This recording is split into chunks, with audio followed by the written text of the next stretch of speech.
우리가 잘 아는 대로 빌립보서는 사도 바울이 감옥에 죄인의 신분으로 수감되어 있는 상태에서 쓰여진 편지입니다. 많은 신약 학자들이 바울이 로마의 감옥에 수감되어 있었다는 데 동의하지만 다른 의견들도 많이 있습니다. 그러나 대부분의 많은 신학자들이 로마의 감옥에 갇혀 있었다라는 데는 이의가 없는 것 같습니다. 우리가 빌립보서를 통해서 알 수 있는 분명한 사실은 바울이 자신의 죽음과 석방을 동시에 생각할 정도로 자신의 앞날에 대해 한 치 앞도 내다볼 수 없는 상황에 있었다라는 것입니다. 이러한 상황에서 바울은 빌립보 교회에 보내는 편지 첫머리에서 은혜와 평강을 얘기하고 있고 또한 감사와 기쁨을 함께 이야기하고 있습니다. 바울의 상황을 생각해 보십시오. 바울은 감금된 상태에서 재판 결과를 기다리고 있는 상황이었습니다. 바꿔 말하면 재판 결과에 따라서 자신이 죽을 수도 풀려날 수도 있다라는 상황에 있었다라는 것입니다. 이러한 상황에서 바울은 하나님으로부터 은혜와 평강이 있기를 기원하고 있습니다. 오늘 본문 말씀 1절과 2절 말씀입니다.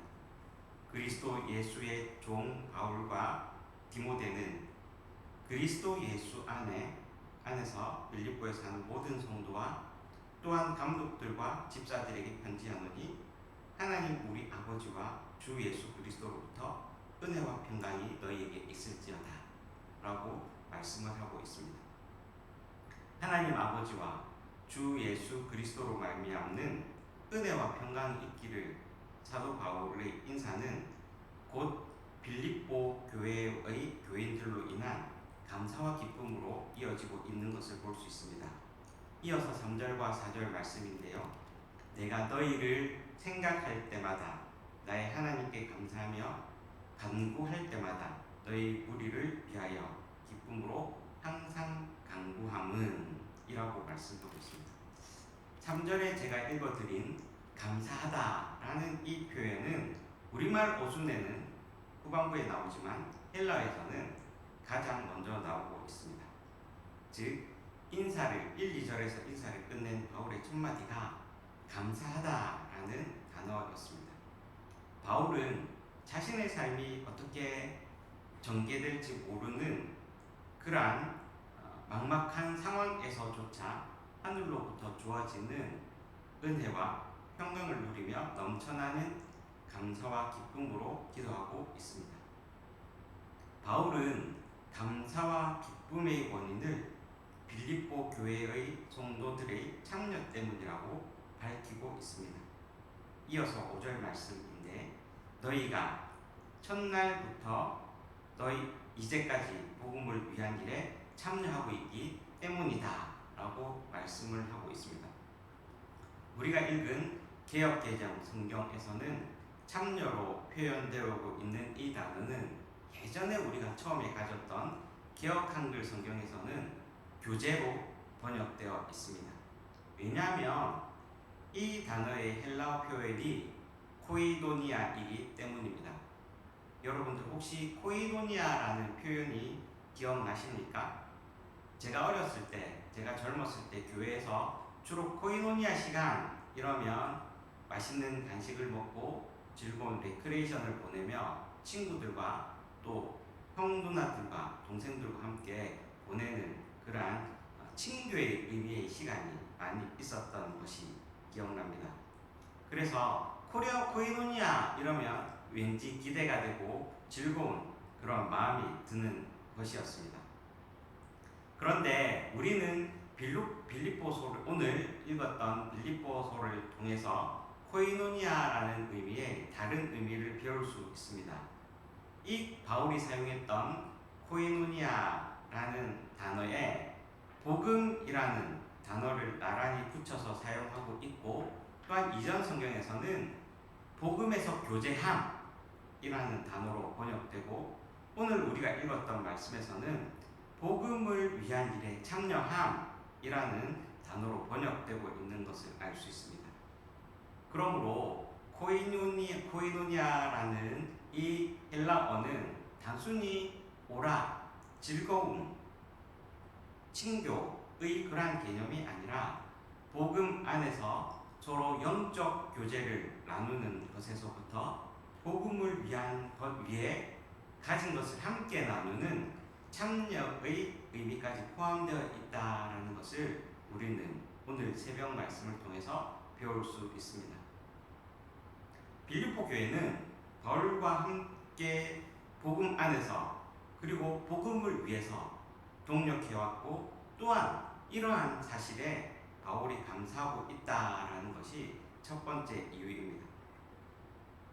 그런데 빌립보 교회와 바울 사이에는 단순히 코이노니아라는 그러한 개념적인 이해를 훨씬 뛰어넘는 깊은 유대 관계가 있음을 바울의 고백을 통해서 알 수 있는데요. 7절과 8절 말씀입니다. 내가 너희 무리를 위하여 이와 같이 생각하는 것이 마땅하니 이는 너희가 내 마음에 있음이며 나의 메임과 복음을 변명함과 확정함에 너희가 다 나와 함께 은혜에 참여한 자가 됨이라. 내가 예수 그리스도의 심장으로 너희 무리를 얼마나 사모하는지 하나님이 내 증인이시니라 말씀하고 있습니다.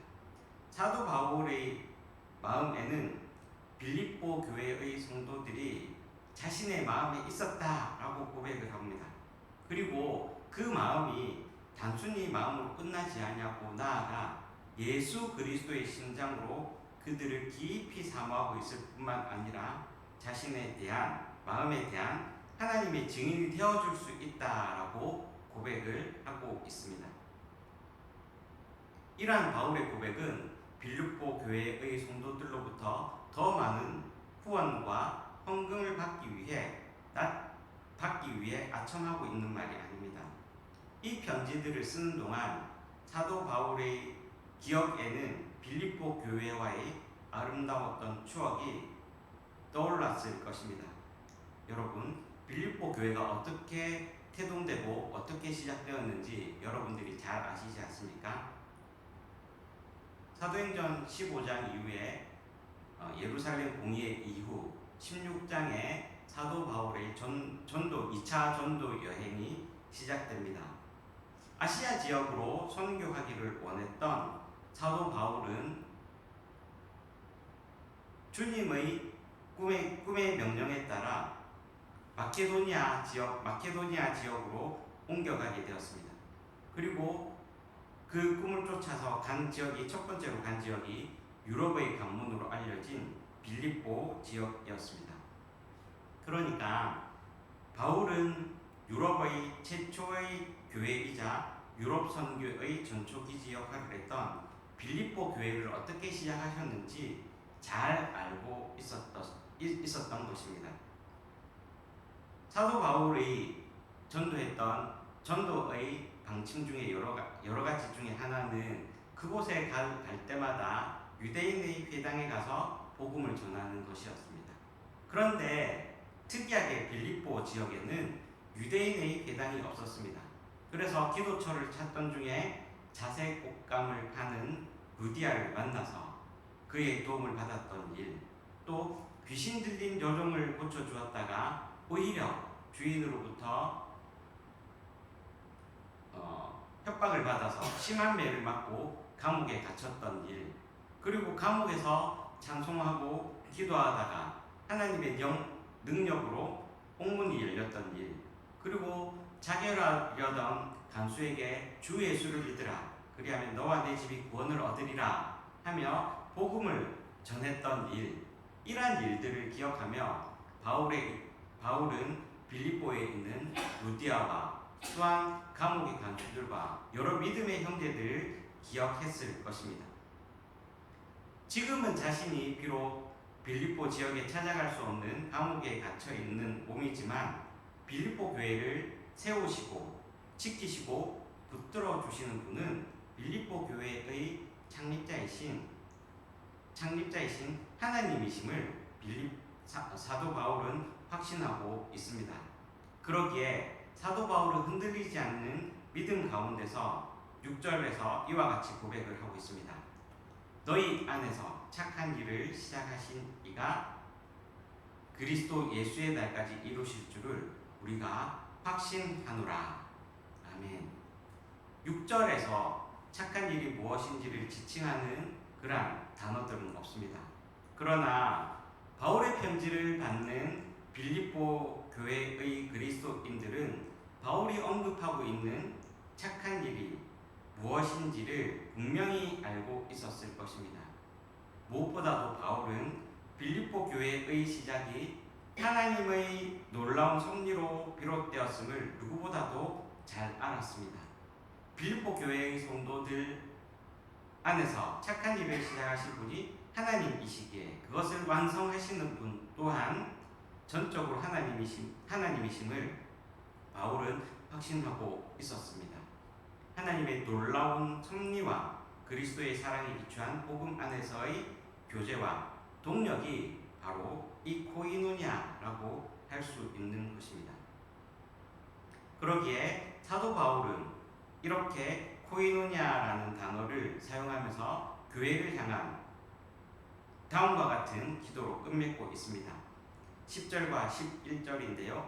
내가 기도하노라 너희 사랑을 지식과 모든 총명으로 점점 더 풍성하게 하사 너희로 지극히 선한 것을 분별하며 또 진실하며 허물 없이 그리스도의 날까지 이루고 예수 그리스도로 말미암아 의의 열매가 가득하여 하나님의 영광과 찬송이 되기를 원하노라 라고 말씀을 하고 있습니다.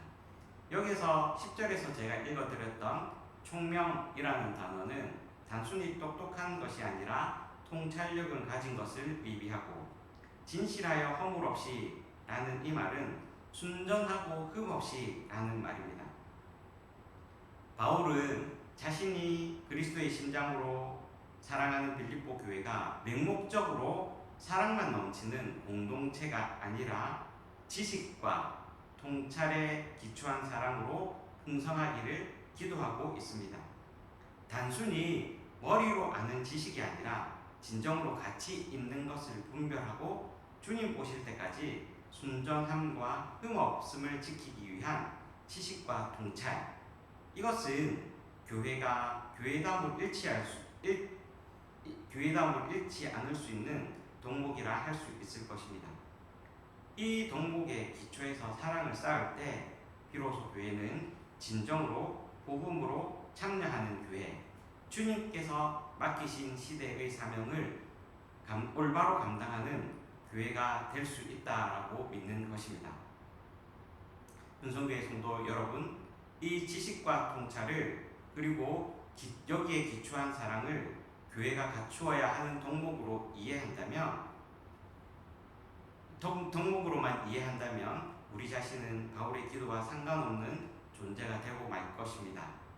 지식과 통찰 그리고 지식과 통찰에 기초한 사랑은 우리 그리스도인들 개개인이 지녀야 할 덕목이라고 할 수 있을 것입니다.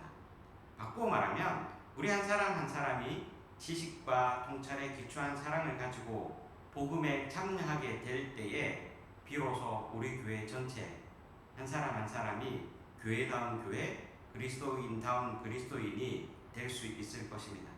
왜냐하면 교회다움은 우리 개개인의 그리스도인다움에서 비롯된다라고 할 수 있을 것입니다. 오늘 말씀을 정리해 봅니다.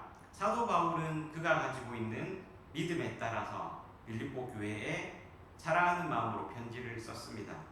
그가 빌립보 교회에서 행했던 여러 가지 사역들 또한 그러한 여러 가지 비전들을 빌립보 교회와 나누었습니다. 그 안에는 그리스도의 심장으로 복음에 참여하는 그러한 사역이 있었고 또한 올바른 지식과 통찰 아래에서 기초한 사랑으로 서로가 감싸주었다라는 것을 기억해야 할 것입니다. 오늘 이 새벽에 같이 예배드리며 기도하는 성도 여러분, 이 말씀을 기억하고 오늘도 그리스도의 심장으로 여러 사람들을 사랑하고 또한 올바른 지식과 통찰 아래서 그리스도인의 사역을 잘 감당할 수 있는 그러한 하루가 되기를 바라며 이 말씀을 드렸습니다. 같이 기도합니다. 사랑의 하나님 아버지, 주님의 은혜에 감사드립니다. 오늘 이 새벽 저희를 불러주시고 사도 바울을 통하여 빌립보 교회에 보내는 편지를 우리가 같이 읽음으로써 주님께서 우리에게 원하시는 것이 무엇인지 다시 한번 깨닫게 됩니다. 하나님 아버지, 주님께서 우리를 사랑하신 그 사랑으로 많은 사람들에게 그리스도의 심장으로 다가갈 수 있도록 인도해 주시고, 또한 복음에 참여하되 기쁨과 감사가 넘치는 그러한 삶이 되도록 인도하여 주시옵소서. 우리가 많은 사람들을 섬기고 또한 주님의 일을 감당하되 그 안에 올바른 지식과 통찰을 가지고 주님께서 주시는 그 마음으로 감당할 수 있도록 하나님께서 인도하여 주시옵소서. 주님, 이 새벽에 주님께 일천번제와 또한 감사의 마음을 가지고 주님께 기도로 올려드립니다. 이 물질에 담긴 마음을 주님께서 흠량하여 주시고 이 예물이 주님의 나라를 확장하고 또한 주님의 뜻을 이루는데 귀하게 사용되도록 인도하여 주시옵소서. 이제는 우리 주 예수 그리스도의 사랑과 은혜와 하나님 아버지의 사랑과 성령의 교통하심이 그리스도의 심장으로 주님의 일을 잘 감당하기로 다짐하는 모든 성도들 위해 이제로부터 영원토록 함께 하시기를 간절히 축원하옵나이다. 아멘. 이 시간 우리 주여 같이 참찬하고 본인이 가지고 있는 기도 제목 또 교회가 가지고 있는 기도 제목으로 같이 나가기를 원합니다.